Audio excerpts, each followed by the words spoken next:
Assalamualaikum warahmatullahi wabarakatuh. Halo Sobat Sikapi, apa kabar? Semoga kita selalu dalam keadaan sehat dan selalu bahagia. Tentunya senang sekali kita kembali dalam podcast Sahur Berkah bareng PSBB.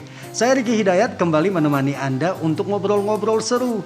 Untuk di podcast kali ini kita punya tema yang sangat menarik, yaitu adalah asuransi syariah pada zaman Rasulullah SAW.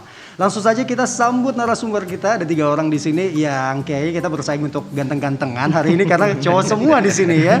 Oke, assalamualaikum Kak Nata Reza. Waalaikumsalam. Iya, assalamualaikum juga buat Ustadz Oni Sahroni.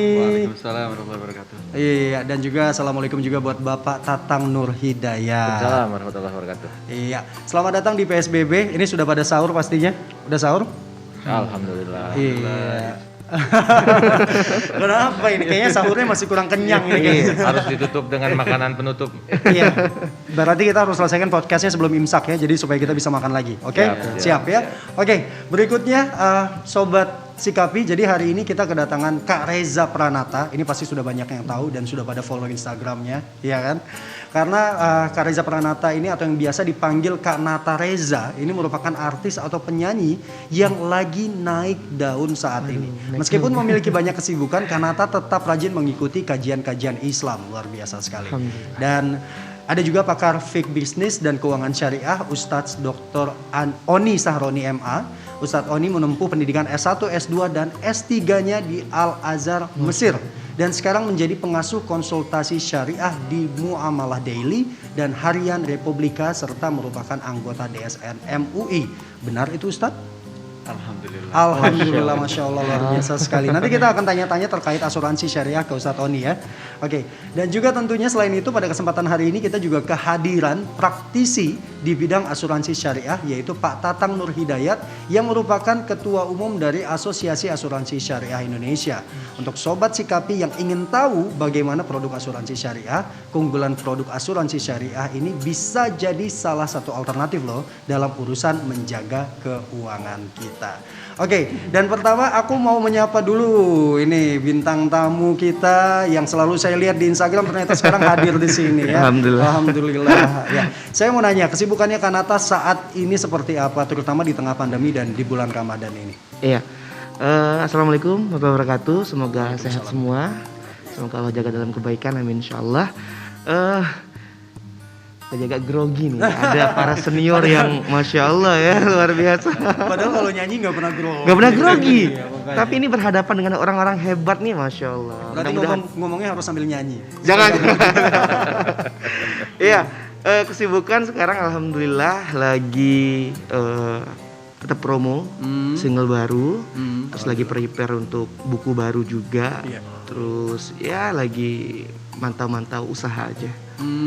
Bisnis. Jadi lagi membangun bisnis juga sekarang selain entertain. Harus ya.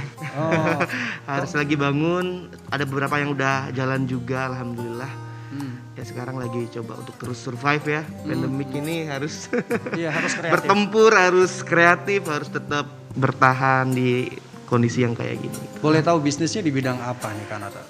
Ada kuliner, ada kopi, ada fashion juga. Alhamdulillah. Banyak sekali ya, muda tapi kreatif dan juga sebagai pengusaha muda itu luar biasa sekali ya. Selain itu jadi entertainer juga. Banyak sekali yang dilakukan ini, yang penting jangan jadi host ya.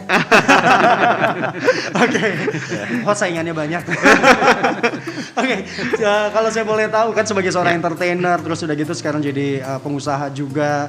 Dan kayaknya bisa dibilang ini sibuk sekali. Ini bagaimana cara membagi waktunya? Maksudnya supaya tidak jenuh juga gitu dalam menjalani kesibukannya. Iya, alhamdulillah ya, Allah hadirkan pendamping yang luar biasa, Ustadz, Pak. Jadi ada istri yang selalu support sehingga memang ketika aku beraktivitas, alhamdulillah bisa membagi waktu karena juga aku beberapa bisnis juga bareng istri. Terus beberapa bisnis juga alhamdulillah udah autopilot, jadi kita tinggal sistemnya udah kita bangun, jadi udah jalan aja, kita tinggal kontrol aja. Kalau dibilang bagi waktu ya alhamdulillah sejauh ini tidak mengganggu waktu sama sekali.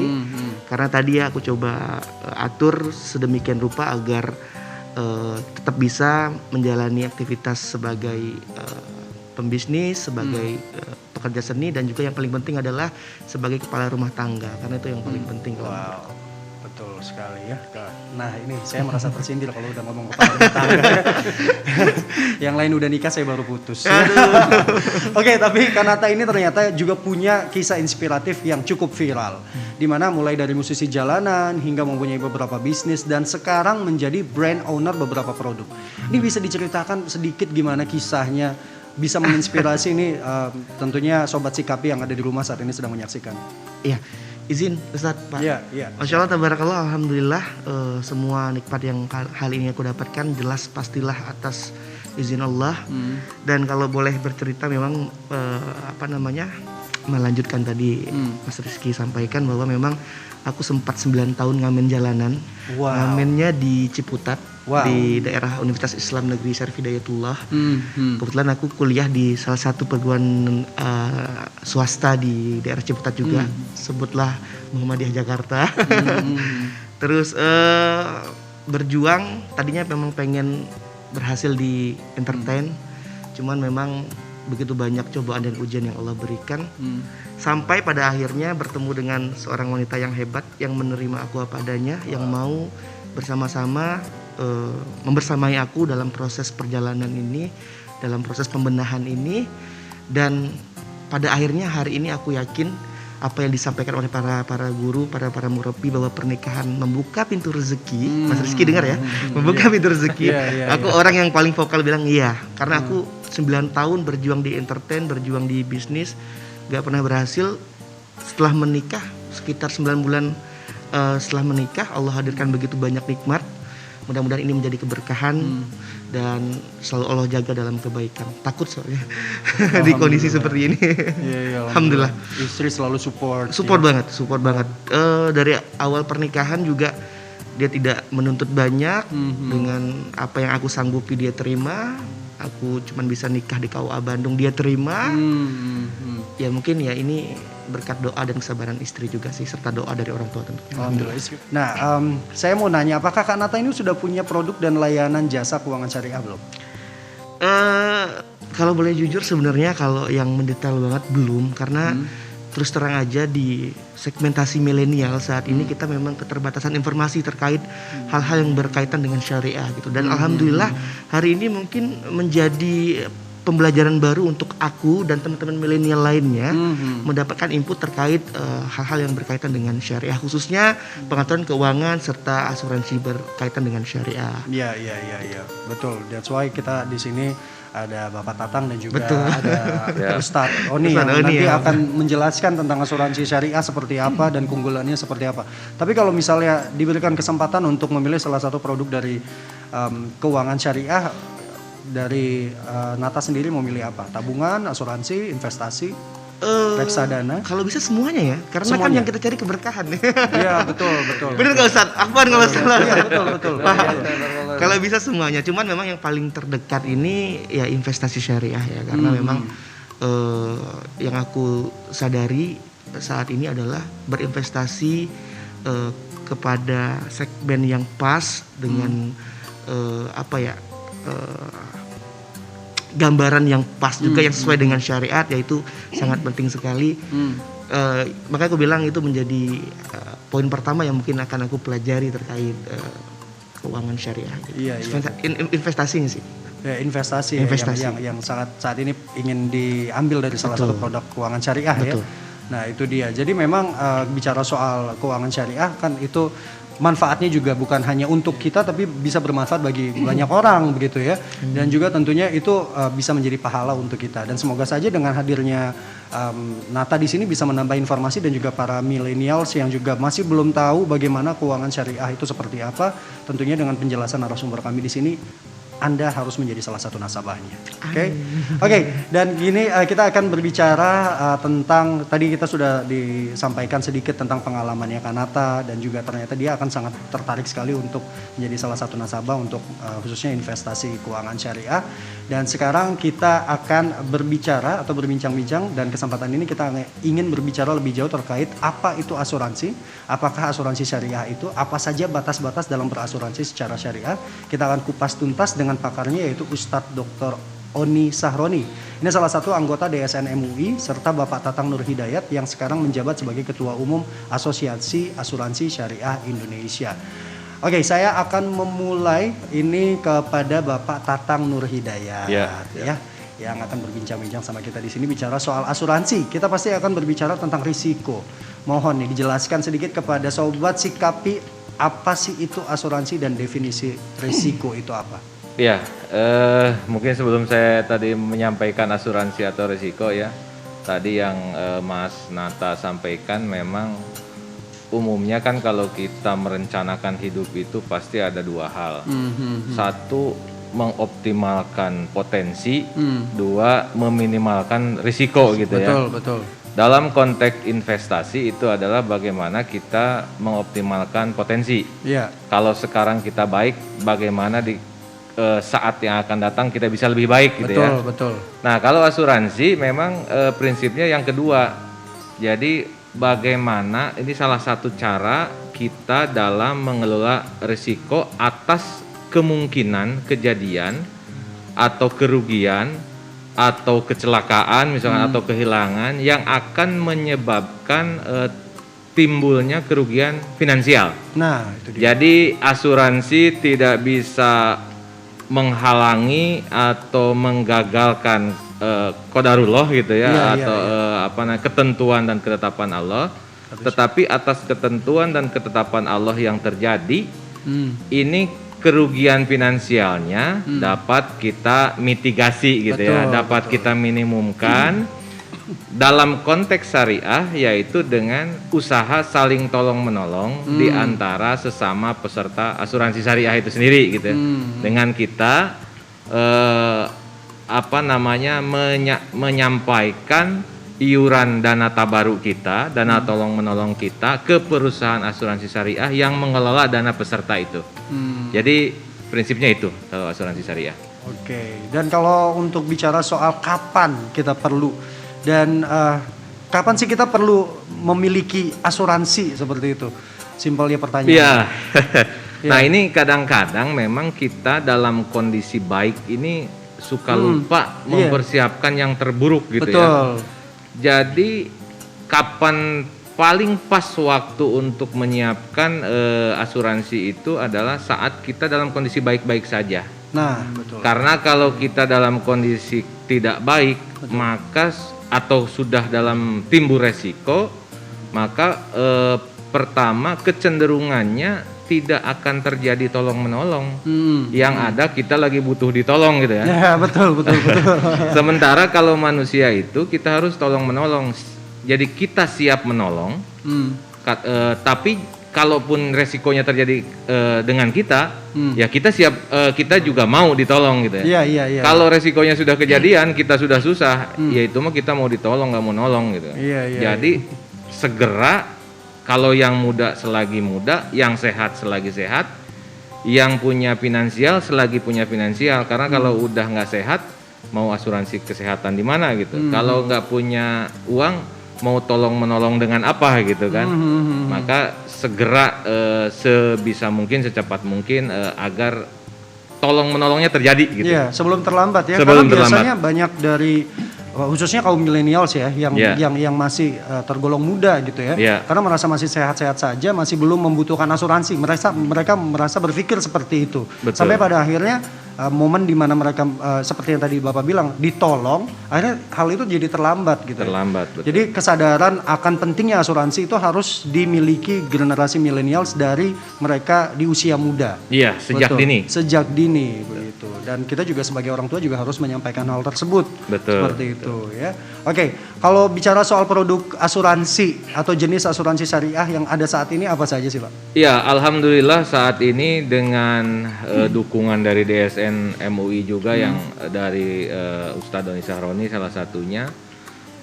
Saat ini bisa dibilang asuransi syariah ini sudah cukup komplit lah. Jadi kalau dulu misalkan di konvensional nih ada, di syariah nggak ada, sekarang bisa dibilang hampir semua asuransi syariah itu produknya ada.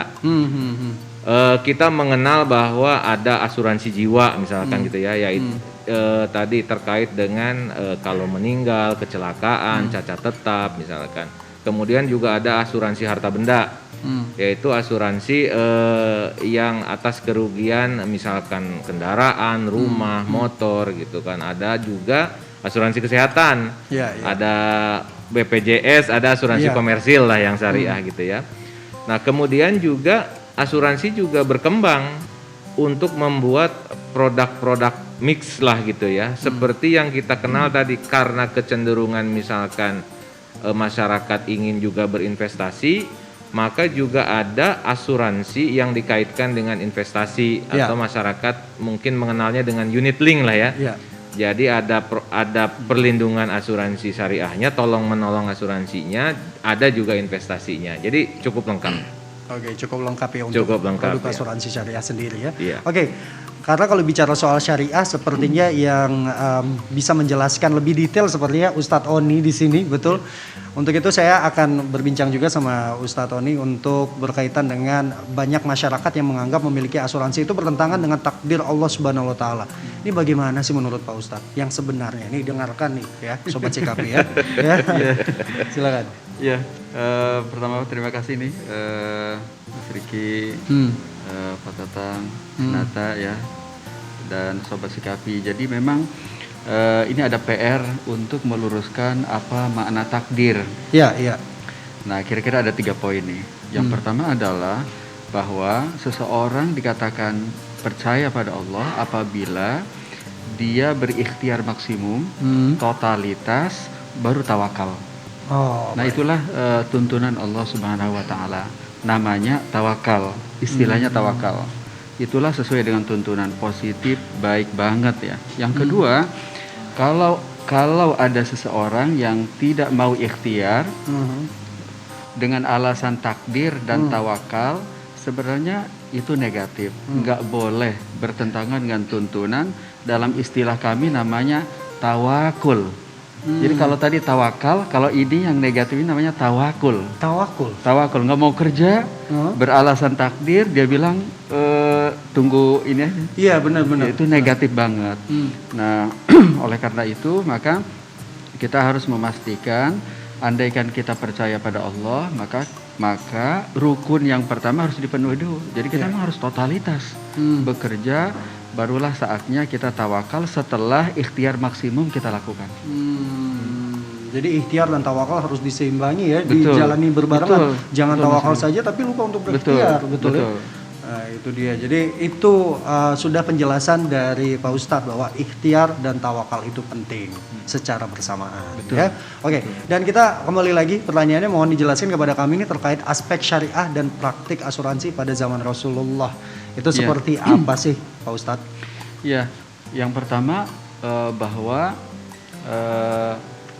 memitigasi ya diri kita agar kita tetap sehat ya, agar kita tidak berutang karena kesehatan yang tidak terkelola dengan baik, itu sebenarnya sebuah kewajiban. Jadi banyak sekali tuntunan Allah dan Rasulnya yang menyebutkan ini. Ini 3, salah satu contohnya adalah yang pertama firman Allah wal yakhshal ladzina taraku min khalfihim dzurriyyatan dhi'afan khafu 'alaihim.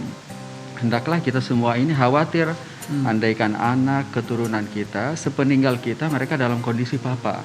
Jadi ternyata menurut Allah kita ini tidak boleh hanya punya target kita punya kemampuan finansial saja, istri dan kita enggak boleh. Ini belum titik, baru koma. Jadi kita harus berpikir bagaimana anak-anak di usia SD, SMP, SMA, kuliah juga tercover biaya pendidikannya. Dan setelahnya andaikan kita wafat pun anak-anak dan keturunan kita bisa kita siapkan. Betul. Nah, bahkan beberapa sahabat mengatakan gini, Hasan Al-Basri ya, salah seorang ulama tabi'in mengatakan rahimallahu imro'an. Sungguh Allah merahmati seseorang iktasaba thayyiban yang sumber rupiah, sumber dolar, sumber pendapatannya halal. Wa anfaqa qasdan, tapi dia menyalurkan dengan penuh perencanaan, standar. Ini di akhir kalimat.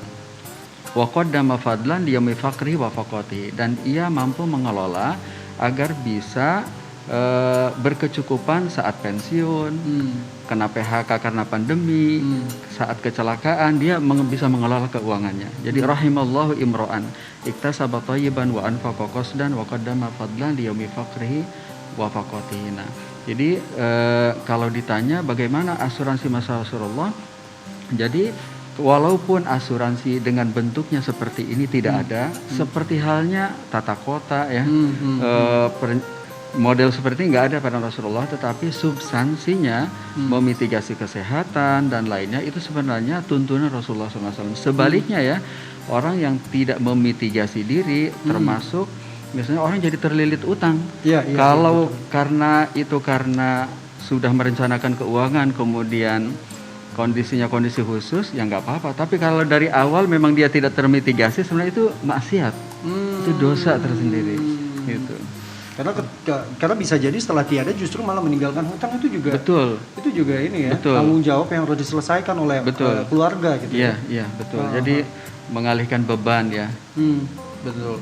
Baik, kita bicara kembali lagi soal produk-produk asuransi syariah yang beredar di masyarakat. Itu halal atau bagaimana, Ustadz? Dan bagaimana peran DSN MUI dalam memastikan produk asuransi syariah terjamin kehalalannya? Ya, insya Allah seluruh produk lembaga keuangan syariah yang mendapatkan izin operasional dari otoritas ya, dari OJK, juga mendapatkan izin sertifikat syariah dari Dewan Syariah Nasional MUI, insya Allah on the track.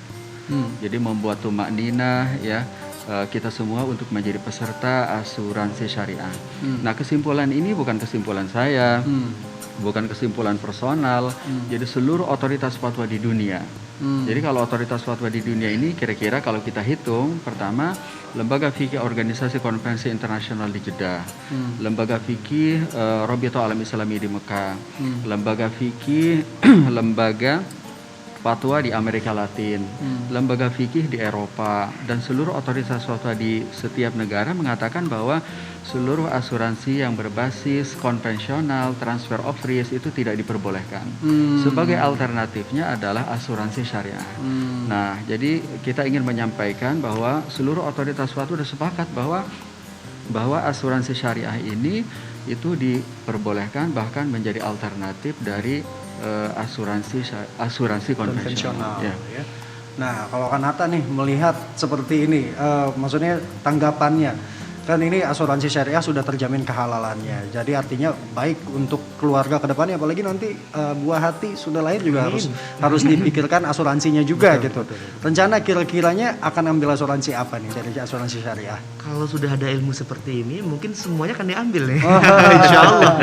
Karena memang tidak dipungkiri ya bahwa persiapan itu harus memang segera dipersiapkan. Karena ya tadi benar gak kata guru-guru kita, kata Ustadz, kata Tatang bahwa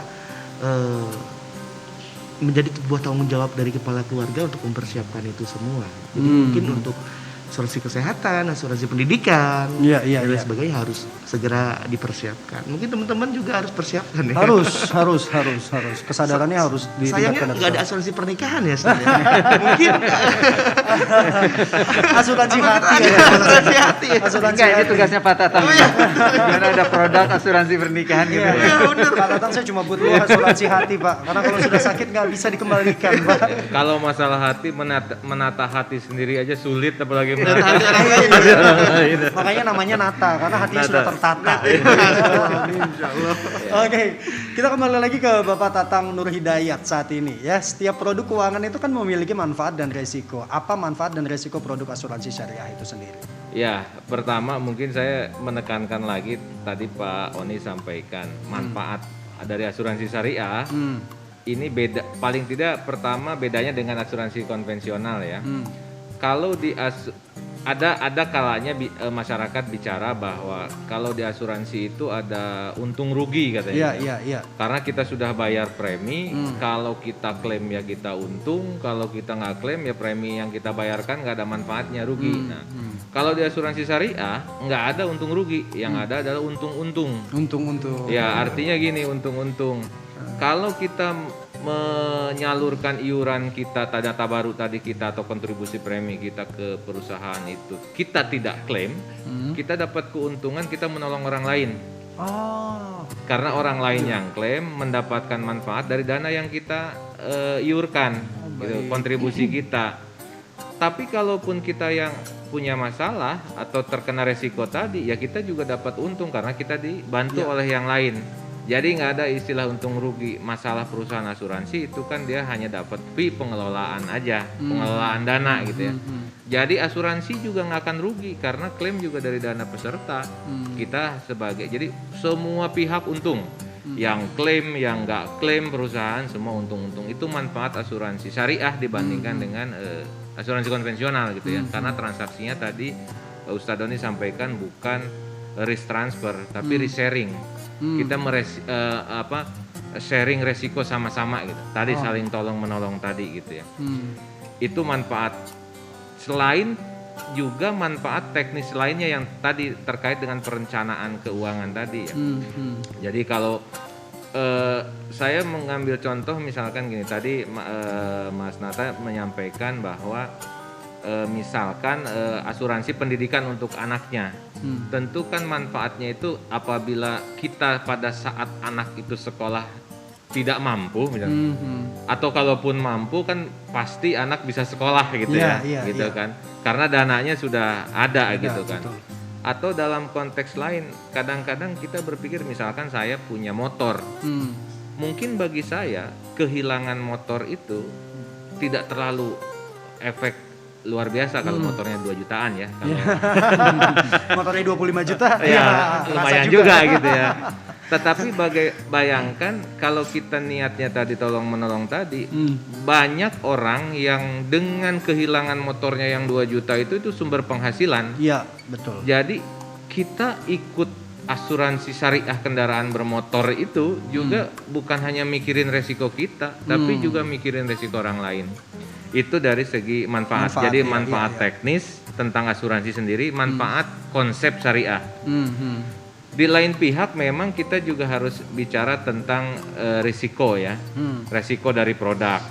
Artinya tetap masyarakat peserta tetap harus memilih menyesuaikan produk yang tepat untuk dirinya, manfaatnya yang tepat, iurannya tadi yang tepat, affordable ya, apa namanya, terjangkau dengan kondisinya yang bersangkutan. Misalkan tadi asuransi pendidikan, jangan karena wah saya mau anak saya yang terbaik, tetapi kita tidak mampu misalkan melanjutkan nanti iurannya gitu ya. Betul. Nah itu juga kita tetap harus mengontrol.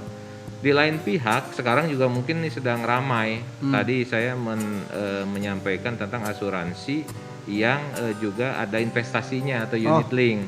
Nah ini masyarakat juga mesti paham bahwa ada resiko produk asuransinya sendiri, ada asuransi resiko atas investasinya sendiri. Jadi ini kan beda, walaupun dijadikan satu produk. Kadang-kadang masyarakat mungkin bilang ini ada resiko kehilangan uang atas asuransi, padahal mungkin resikonya di investasi, di mana masyarakat memilih misalkan investasinya ini di pasar saham yang misalkan volatilitasnya tinggi misalkan gitu kan. Nah ini atau tidak sesuai lah gitu dengan kondisi dan ini. Jadi yang pasti iurannya harus dilihat, manfaatnya harus dilihat, keberlangsungannya ke depan dilihat, jangan hanya saat ini gitu ya. Kemudian juga tentu kita kan ini ada OJK ya yang mengawasi perusahaan. Ini juga perlu dilihat kesehatan dari perusahaan itu dalam memilih asuransi. Iya.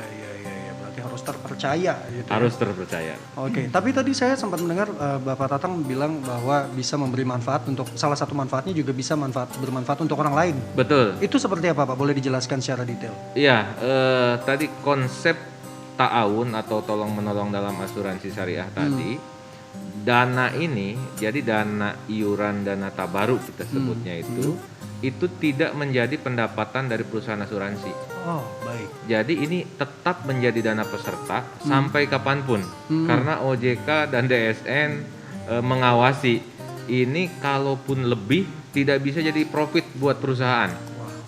Jadi dana ini benar-benar hanya dana milik peserta secara bersama-sama yang akan digunakan untuk resiko peserta. Oh, baik. Jadi kalau kita klaim uangnya itu bukan dibayarkan dari asuransi. Asuransi itu asuransi syariah ini hanya mengambil dana yang pulpan ini, dana masyarakat ini untuk disalurkan ke yang berhak. Oh, baik. Gitu. Jadi prinsipnya perusahaan asuransi syariah itu hanya sebagai pengelola yang melakukan sharing of risk, tolong menolong itu sesama peserta dengan dana yang di iur tadi atau kontribusi kita sebutnya. Ini benar-benar konteksnya adalah tolong menolong. Ini Tolong benar-benar tolong menolong. Dan hal apa saja sih yang patut kita ketahui sebagai konsumen ketika hendak menggunakan produk asuransi itu sendiri, Pak Tatang? Ya, hal-hal yang perlu dilihat pertama kan tadi dari perusahaannya. Iya, betul. Kita harus cek juga, kemudian tadi dari produknya, manfaatnya ya, karena kan pasti tiap produk itu mempunyai manfaat dan resiko masing-masing.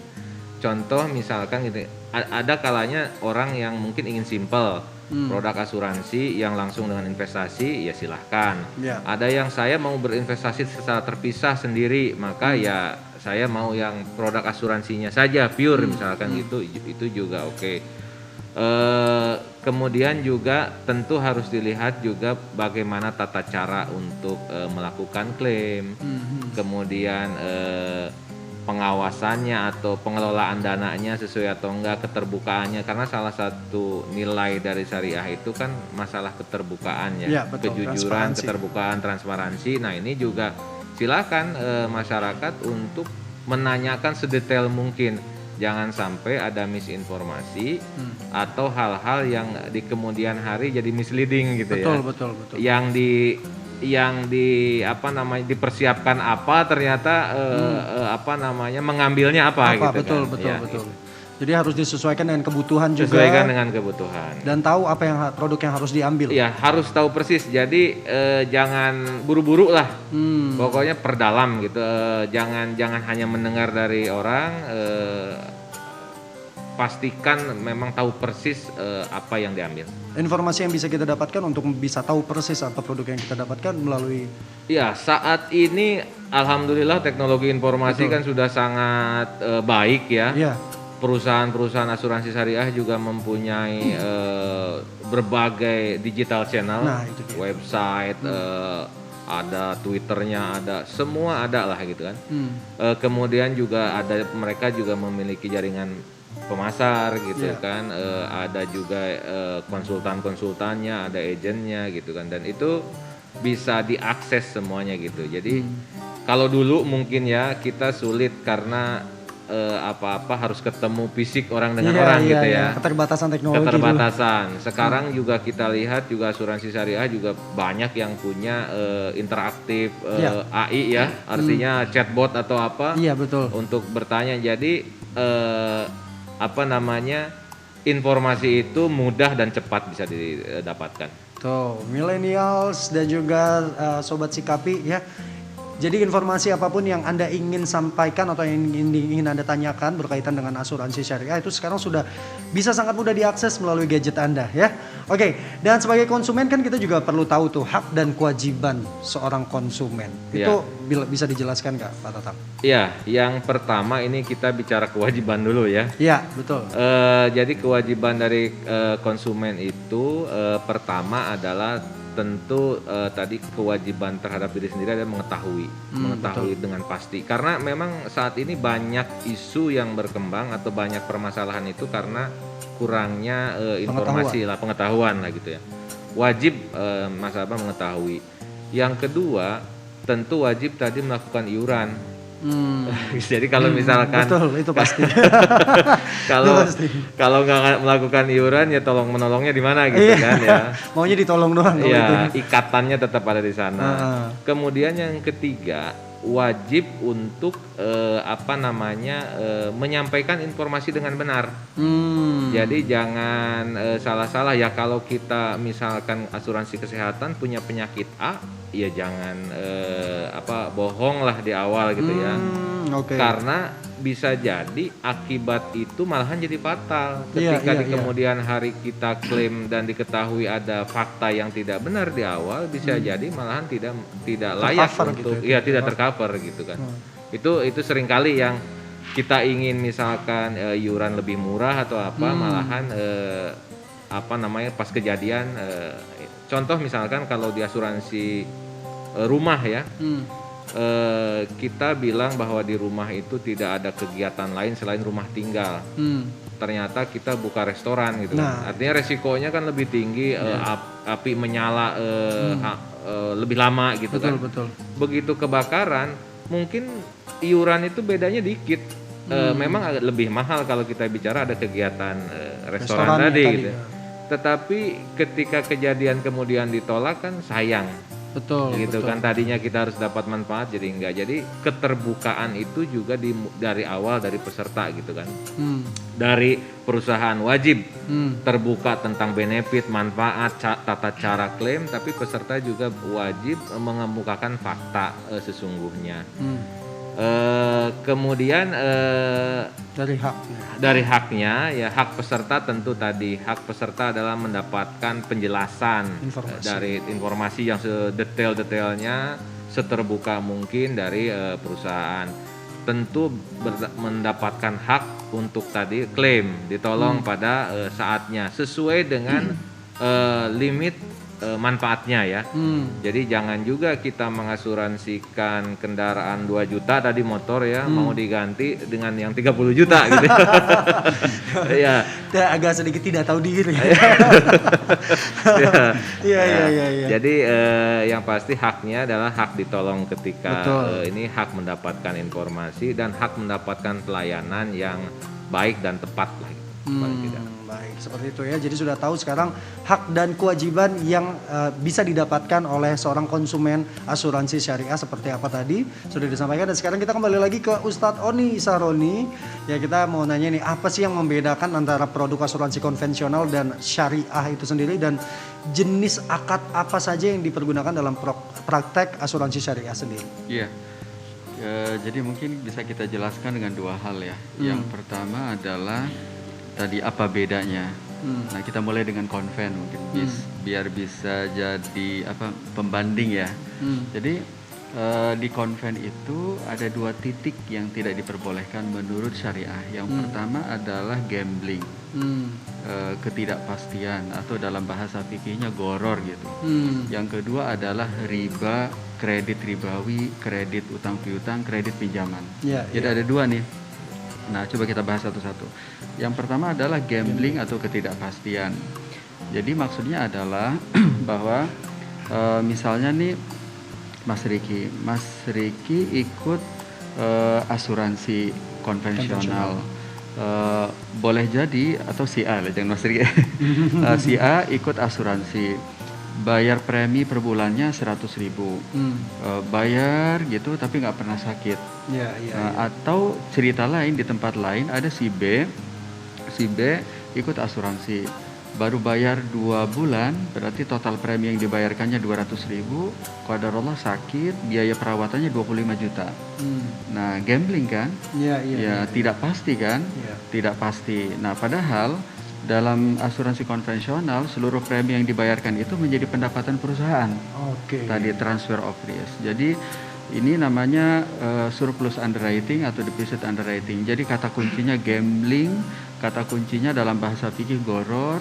Itulah yang dilarang dalam hadis Rasulullah, naha Rasulullah SAW an bai'il goror. Jadi kata kunci pertama gambling. Nah, kata kunci yang kedua adalah kredit ribawi. Ribalah bahasa sederhananya. Di mana titik ribanya? Jadi seluruh premi yang dibayarkan oleh peserta karena masuk kantong perusahaan asuransi konven menjadi pendapatannya, itulah yang kemudian ditempatkan di usaha portofolio konven. Entah itu di deposito konven ya, di obligasi surat utang, saham non syariah, nanti hasil dari pengembangan ribawi itulah yang digunakan untuk menutup klaim. Jadi kalau ditanya biaya perawatannya dari mana, itu dari hasil pengembangan ribawinya. Nah, setelah kita tahu 2 karakteristik, 2 ciri khas ini, nah kemudian kita lihat ke syariah, bagaimana mengkonversi ini ke syariah dengan cara menghapus 2 ini, gambling dan ribawi. Nah, supaya gamblingnya tidak ada, maka apa yang dibayarkan oleh peserta asuransi syariah itu bukan transfer of risk, bukan alat pembayaran untuk membeli biaya pertanggungan saat klaim diajukan, bukan. Tetapi 100.000 yang dibayarkan per bulan itu adalah ta'awun. Sehingga total premi yang terhimpun katakanlah dalam 1 bulan 1 M itu bukan pendapatan perusahaan tetapi milik peserta kolektif. Jadi kalau misalnya peserta itu kita nih, nah maka di asuransi syariah itu kalau ada dana premi 1 M ya milik bareng. Sehingga kalau ada si A bayar terus nggak pernah sakit, nggak terzalimi karena uangnya uang bersama. Itulah yang kata Pak Tatang ta'awun. Atau atau di cerita yang kedua ada si B baru bayar 2 kali, qadarullah sakit, biayanya lebih besar daripada premi, nggak ada yang terzalimi juga karena uangnya dana ta'awun. Nah yang kedua kalau di konven kan ada ribawi, riba lah ya. Nah kalau di syariah OJK otoritas sudah mengatur bahwa asuransi syariah itu hanya boleh menempatkan premi itu di portofolio syariah agar halal, berkah, ya deposito bank syariah atau sukuk ya atau reksadana syariah atau lainnya. Nah itu yang pertama.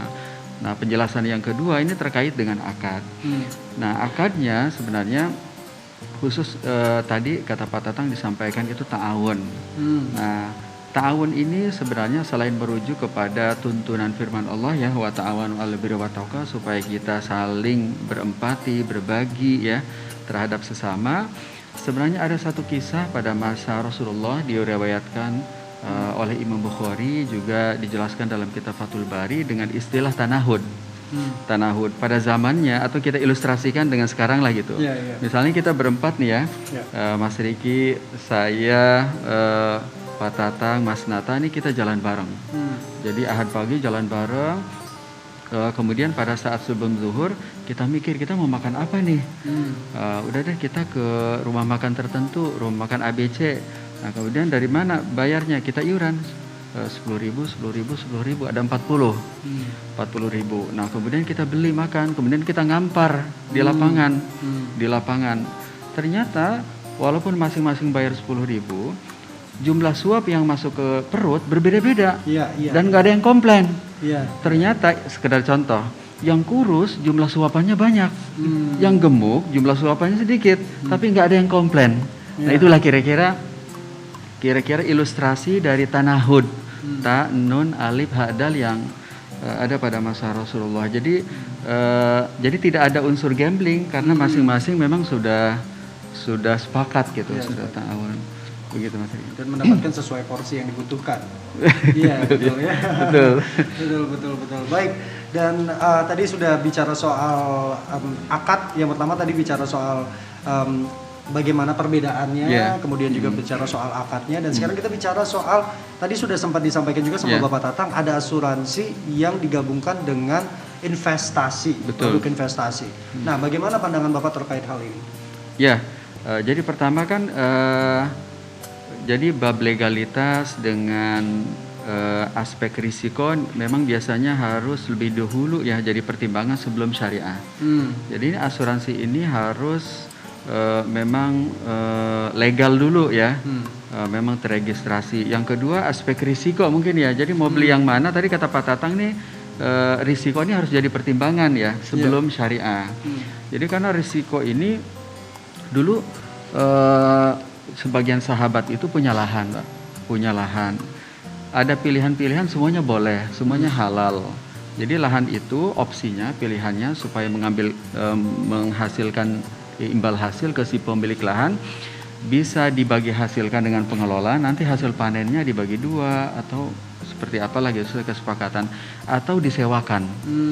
Dua-duanya halal, dua-duanya berkah. Nah, tetapi aspek mana yang dipilih itulah pertimbangan risiko. Saat itu sebagian sahabat memilih untuk disewakan. Karena apa? Karena fixed income. Karena risikonya terkendali. Risikonya risikonya terkendali. Nah jadi terkait dengan investasi ini tadi karena asuransi syariah itu memastikan bahwa kalaupun ada di antara premi tersebut itu untuk investasi, maka investasinya itu harus investasi di portofolio syariah. Oke. Jadi kalau kita bayar premi 1 juta, misalnya dibagi 3 ya, misalnya 400, 200. Ya, ya. Jadi 200.000 jadi fee perusahaan, 400.000 jadi ta'awun untuk mengcover klaim yang diajukan oleh peserta, yang 400.000 lagi untuk investasi. Nanti 400.000 inilah beserta bagi hasilnya akan masuk dikembalikan ke kantong si peserta. Nah, jadi kalau misalnya total premi, total investasi, nilai investasi yang dibayarkan itu misalnya 100 juta, pada saatnya ternyata dikembalikan 150 juta, maka 50 juta ini adalah sumber dari bagi hasil yang halal. Wah. Ya, yang penting syariah tadi ya. Amin. Ya, baiklah kalau begitu.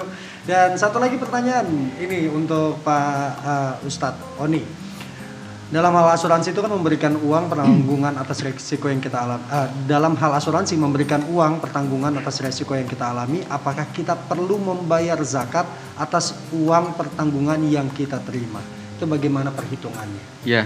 Mungkin bisa kita bagi 2 ya. Jadi pertama, jika memang itu adalah biaya pertanggungan dari dana tabarruk, maka keluarkan 2,5% dari biaya pertanggungan yang kita terima.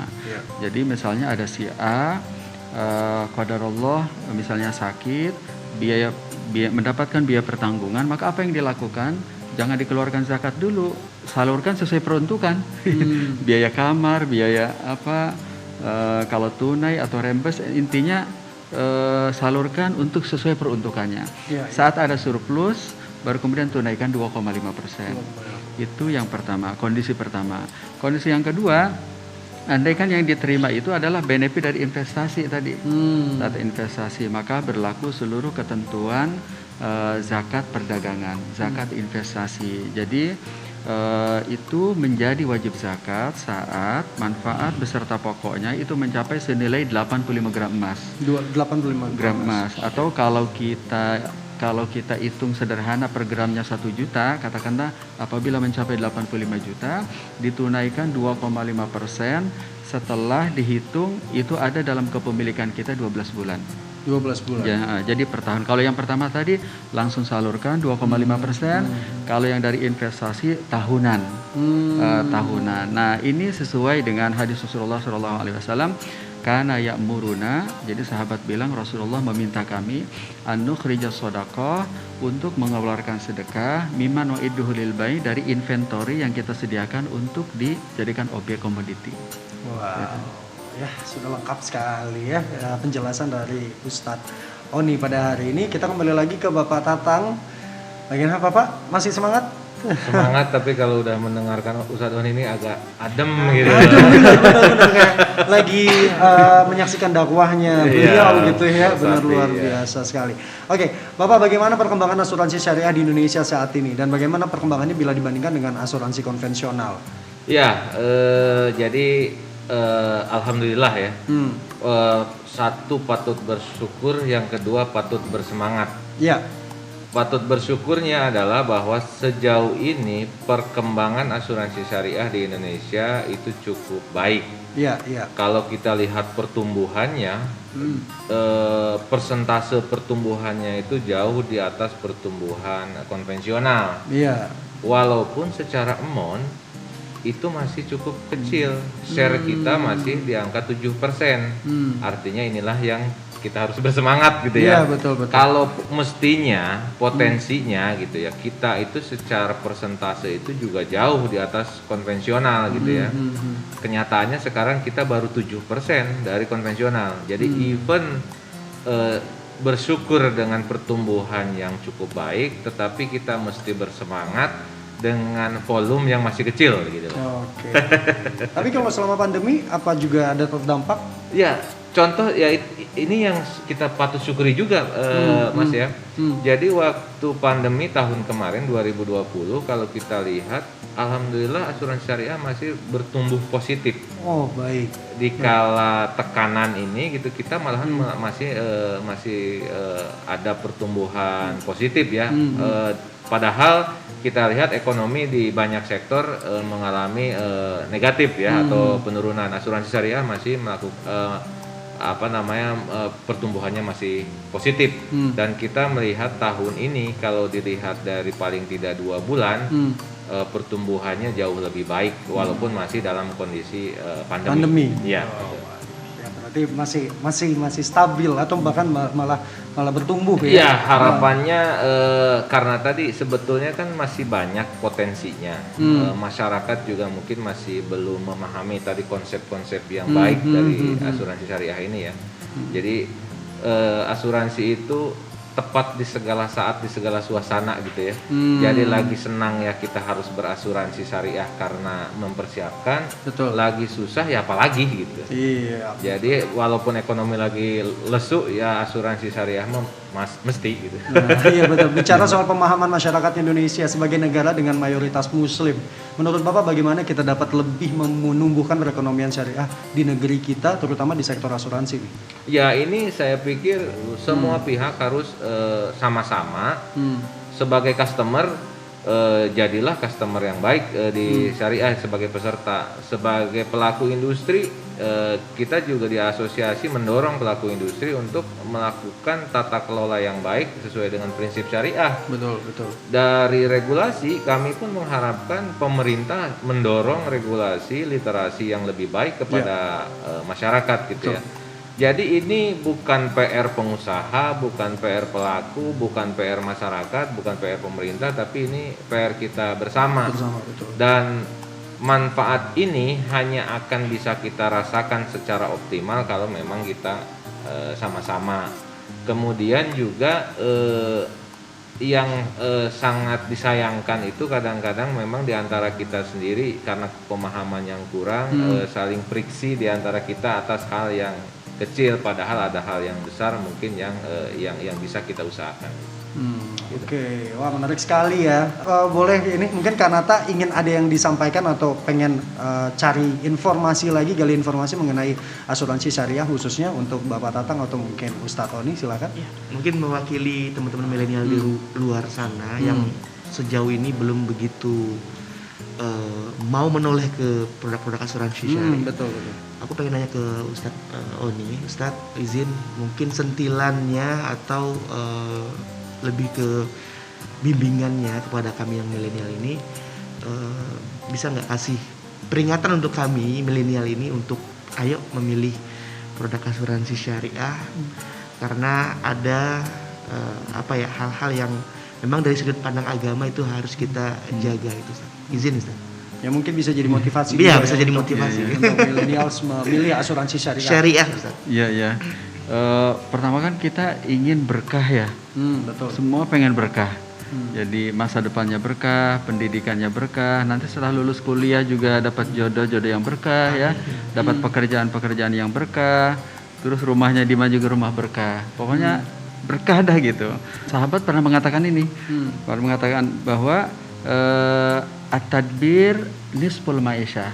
Jadi mengelola keuangan dengan baik itu setengah dari pendapatan. Jadi kalau orang terkelola keuangannya sesungguhnya ia telah mendapatkan cash dari setengah pendapatan. Sebaliknya kalau orang tidak mampu mengelola keuangan, berapapun pendapatannya dia akan habis. Nah, dalam ungkapan yang lain Abu Bakar As-Siddiq mengatakan, "Ini abghadu ahlal bait." Ini saya, kata Abu Bakar As-Siddiq, tidak menyukai setiap keluarga, setiap rumah yang yunfiquna rizqa ayyamin fi yaumin wahid. Dapat rupiah 30 hari habis dalam 1 hari. Gitu ya. Betul. Gitu kan. Oke, kalau itu tadi dari sudut pandangnya Pak Ustadz ya. Kalau dari Bapak Tatang sendiri, kenapa milenial harus pakai asuransi syariah? Ya. Pertanyaan yang sama. Kalau anak muda ini kan ya terkenal dengan senang-senang Iya. atau apa misalkan itu nggak karena merasa lagi sehat, lagi kuat dan memikirkan masa depan gitu ya. Paling tidak ada 2 hal lah yang saya pikir untuk milenial ya. Pertama bahwa keniscayaan lah resiko atau waktu itu kan terus bergulir ya. Betul. Keniscayaan kepastian. Jadi walau bagaimanapun juga kita tetap harus memikirkan masa depan. Betul. Tidak bisa hanya menikmati kondisi saat ini gitu ya. Di saat kita lagi muda lagi semuanya bisa sakit aja naik motor nggak pakai jaket aja nggak masuk angin ya. Ada Betul, saatnya mau betul. pakai jaket juga masuk angin gitu. Angin duduk Betul. malah Pak. Angin duduk. Nah, satu hal itu, jadi tetap kita harus mikirin juga. Yang kedua, tidak usah dihilangkan sikap senang-senangnya, tetapi kita mencari kesenangan yang sesungguhnya. Ya, oke. Saya meyakini kalau dilihat dari survei misalkan tentang milenial, salah satu kesenangan dari milenial itu adalah berbagi, Oke. sharing gitu ya. Iya. Apa namanya, collab ya, biasa disebutnya Collabs, collab collabs. ya, Iya, collab betul. ya. Ya artinya kan sama-sama ya sharing. Nah, asuransi syariah ini prinsipnya kan itu, Collabs. prinsipnya kita collab, prinsipnya kita sama-sama, nggak mikirin diri sendiri kan, bukan hanya mitigasi resiko buat diri sendiri, tapi kita memikirkan orang lain. Jadi tetap bisa bersenang-senang gitu dengan cara bersenang-senang membantu orang lain gitu. Jadi senang-senang tetap, masa muda memang harus senang-senang gitu. Cuman senang-senangnya yang betul lah gitu kan. Iya. Itu mungkin dari saya. Oke, jadi berkaitan sama masa depan semua ya kalau bicara soal millennials ya. Bagaimana? Kanata sudah terjawab? Alhamdulillah sudah, ini dapat input yang baik sekali untuk aku dan mudah-mudahan buat teman-teman semua juga. Iya, baiklah, kesimpulan yang bisa kita ambil dari podcast kita kali ini adalah dengan adanya risiko-risiko yang kita hadapi di dunia ini, maka penting bagi kita merencanakan keuangan dan memproteksi keuangan kita. Asuransi menurut pandangan Islam itu bukan berarti melawan takdir, namun justru karena kita percaya bahwa takdir dapat terjadi kepada kita dan kita boleh mempersiapkan diri sebelumnya. Asuransi syariah yang sudah mendapat sertifikat dan diawasi ketat oleh DSN MUI, insya Allah sudah halal produknya untuk dimiliki oleh masyarakat. Otoritas Jasa Keuangan juga turut mengatur dan mengawasi asuransi syariah yang beredar di masyarakat. Insya Allah produk asuransi syariah di lembaga yang diawasi oleh OJK juga lebih terjaga dan aman. Untuk memastikan legalitas perusahaan sektor jasa keuangan bisa hubungi kontak OJK melalui layanan telepon 157 atau WhatsApp 081 157 157 157. Baiklah, sekian obrolan kita pada PSBB kali ini. Semoga Sobat Sikapi bisa mengambil banyak manfaat dari tamu-tamu kita yang sudah membagikan ilmu dan pengalamannya pada hari ini. Sekali lagi saya ucapkan terima kasih untuk Kanata, terima kasih Pak Ustadz Tony, dan terima kasih Bapak Tatang, terima kasih banyak. Ada satu quotes yang menjadi penutup kita untuk podcast kali ini. Asuransi ibarat payung. Payung tidak menjamin hujan tidak akan turun, tetapi menjamin Anda tidak akan basah kalau ada hujan. Saya Riki Hidayat, jaga kesehatan, jaga ibadah. Sampai bertemu lagi. Wassalamualaikum warahmatullahi wabarakatuh. Waalaikumsalam warahmatullahi wabarakatuh. Ramadan, Ramadan, Ramadan ya Habib. Ramadan, Ramadan, laitaka دوما قريب. Ramadan, Ramadan, Ramadan. Sikapi uang dengan bijak.